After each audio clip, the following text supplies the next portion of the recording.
যখন তুমি নিজের রক্তের মানুষের দ্বারা কষ্ট পাবে, তখন তুমি একবার নবী ইউসুফ আলাইহিস সালামের কথা মনে করো। তিনি কিভাবে নিজের ভাইয়ের দ্বারা প্রতারিত হয়েছিল।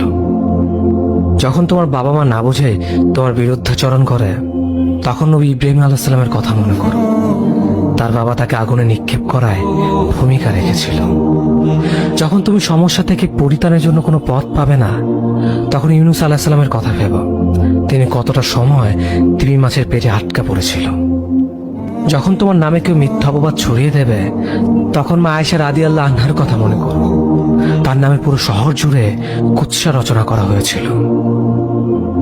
যখন তুমি অসুস্থ, ব্যথার যন্ত্রণায় কাঁদতে থাকো, তখন নবী আইয়ুব আলাইহিস সালামের কথা ভেবো। তিনি ভয়ঙ্কর এক ভাইরাস জনিত রোগে আক্রান্ত হয়ে তোমার থেকে বেশি কষ্ট পেয়েছিল।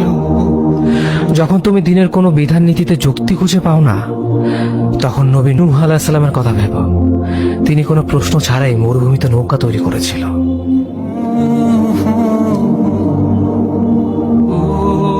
যখন তুমি আত্মীয়স্বজন, পরিবার, বন্ধু বান্ধবের কাছে হাসির পাত্রে পরিণত হও, তখন তুমি শেষ নবী হযরত মুহাম্মদ সাল্লাল্লাহু আলাইহি ওয়াসাল্লামের কথা ভেবো।